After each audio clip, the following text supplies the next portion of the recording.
함께 읽겠습니다.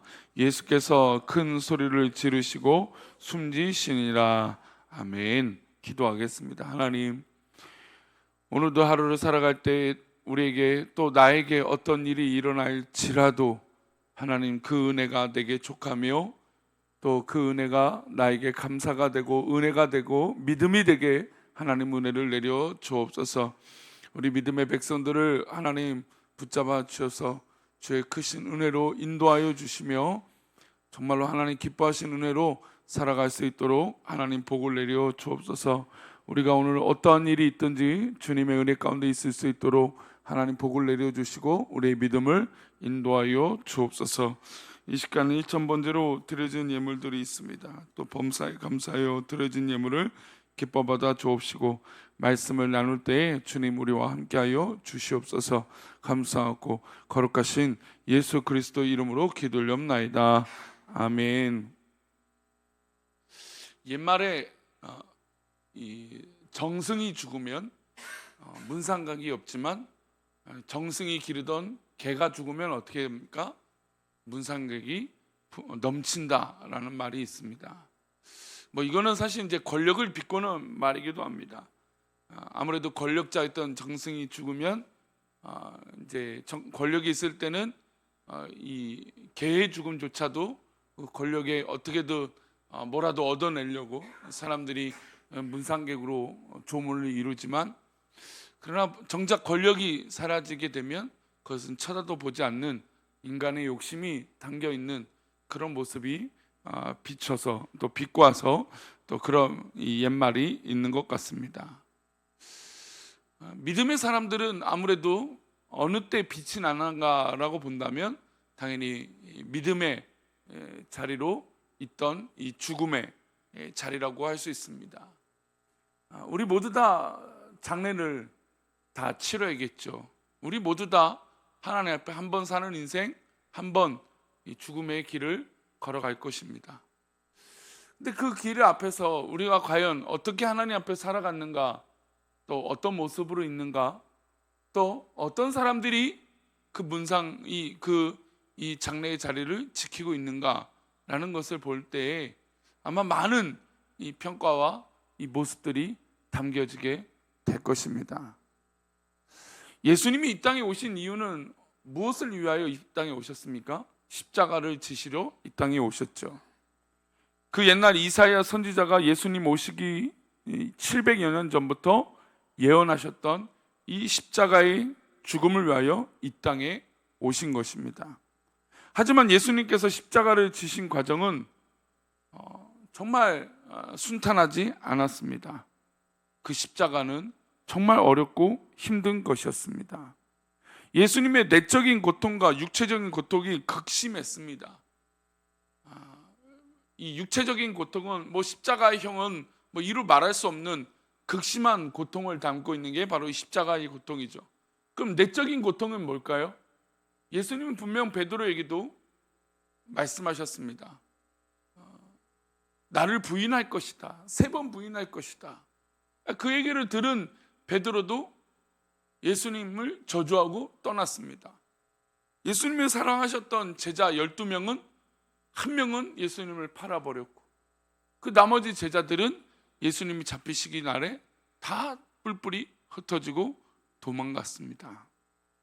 그러니까 내적 아픔이란 뭘까요? 바로 이런 이 배신감 또는 인간적인 아픔. 만약에 우리에게 이런 일이라면 정말 우리가 그런 마음도 들었겠죠. 우리가 헛살았다. 야, 내가 헛살았네. 야, 내가 어떻게 이런 어려움이 있을 때 어떻게 이렇게 내가 사랑했던 사람들이 뿔뿔이 흩어질 수 있을까?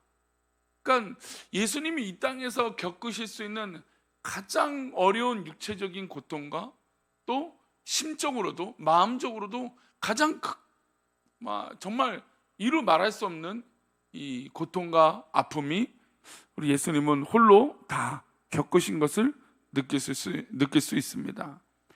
예수님은 심적인 고통과 배신감 그리고 이 상실감을 뒤로한 채 십자가의 길을 묵묵히 걸으셨습니다.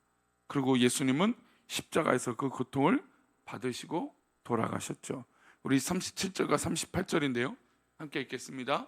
예수께서 큰 소리를 지르시고 숨지시니라.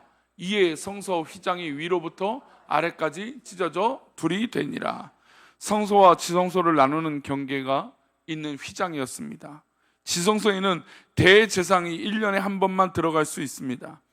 예수님께서 십자가에 달려 돌아가실 때 그 시각에 성소에 있던 또 지성소를 가로막았던 휘장이 갈라졌습니다. 찢어졌죠. 휘장은 바로 예수님의 육체를 상징했던 것입니다. 그 예수님의 몸이 찢겨진 것처럼 이 휘장이 위에서부터 아래로 찢겨졌던 것입니다. 예수님의 은혜로 말미암아, 예수님이 십자가로 말미암아 우리가 성소로 들어가는, 지성소로 들어가는 담력을 얻게 된 것이죠. 그전에는 대제사장만 들어갈 수 있었던 그 곳을 예수님이 돌아가심으로, 죽으심으로 그 경계를 허무셨던 것입니다.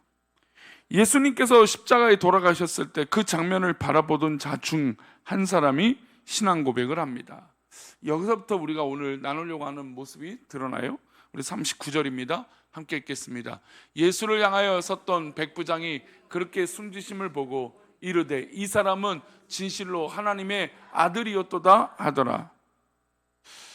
백부장은 로마 군대의 하급 장교입니다. 이 사람이 예수님과 어떤 인연이 있었는지 성경은 정보를 주지 않습니다.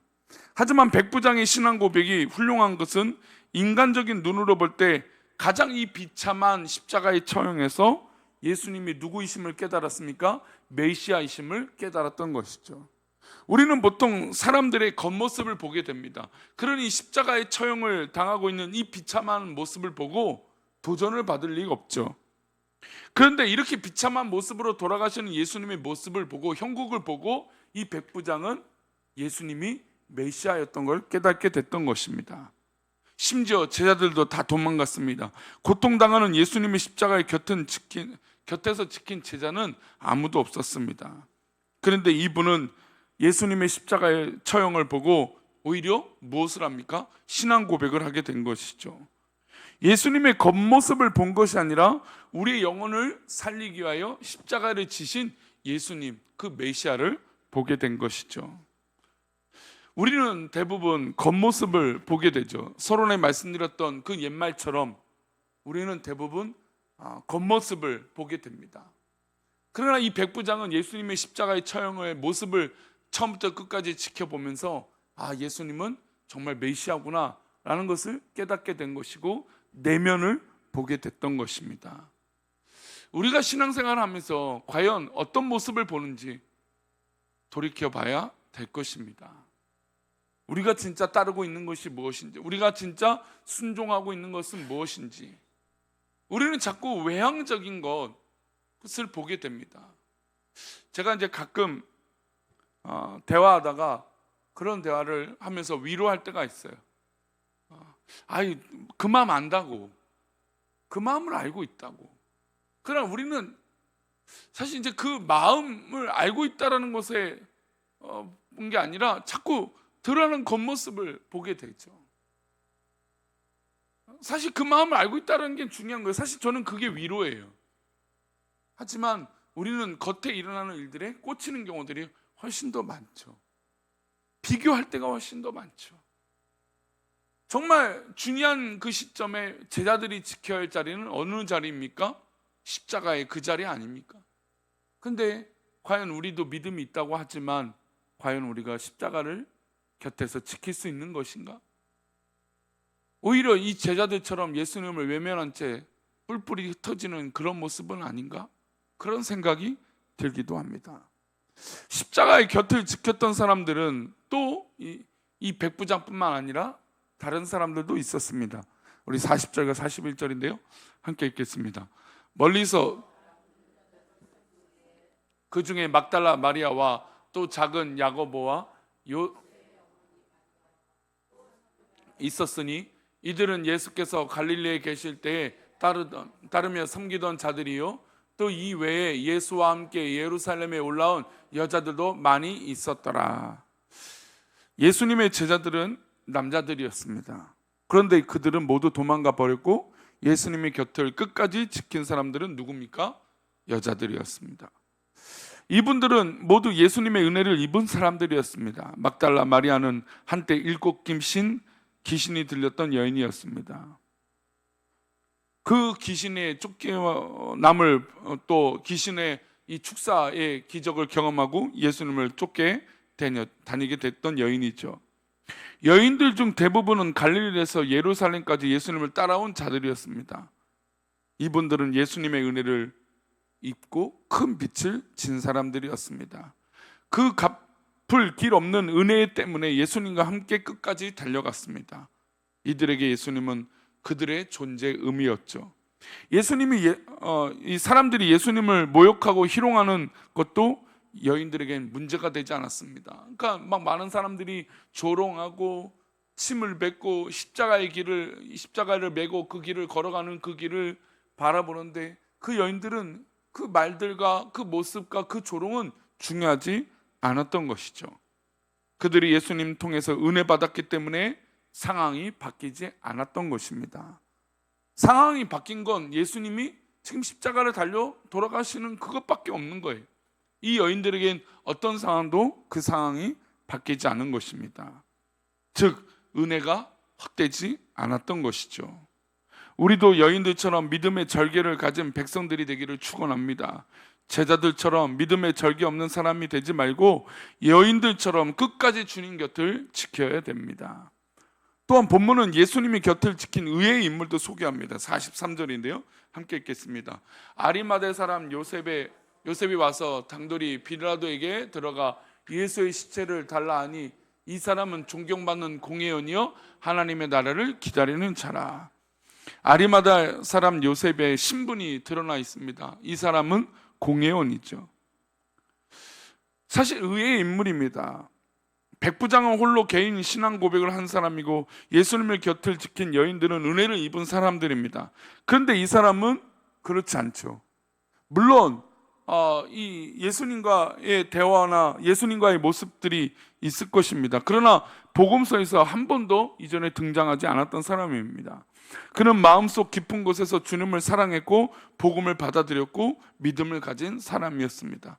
근데 그의 믿음을 주님 계실 때 고백하지 못했죠. 오히려 예수님이 돌아가시고 나서 고백하고 있는 것입니다. 아마 자책했을 것이겠죠. 왜 살아있을 때 내가 예수님 곁을 더 지킬 것을, 그 믿음 앞에 있을 것을 말입니다. 사내들인 공회원의 어떤 그런 직분을 갖고 있는 자라 이 공회원을 지키느라 주님이 이 땅에 계실 때 예수님을 따뜻하게 섬기거나 예수님을 따뜻하게 따라가지 못했던 것입니다. 결국 예수님이 돌아가시고 나서 땅을 치고 후회하고 회개하고 예수님 앞에 돌아온 것이죠. 예수님께서 십자가의 처형을 당하신 후에 빌라도에게 요청합니다. 그리고 예수님의 시신을 내어달라고 요청하죠. 빌라도는 의외의 인물이 와서 요청하니 그의 모든 소유로 있던 그 무덤, 또 그것을 다 인정해주고 빌라도가 허락해 줍니다.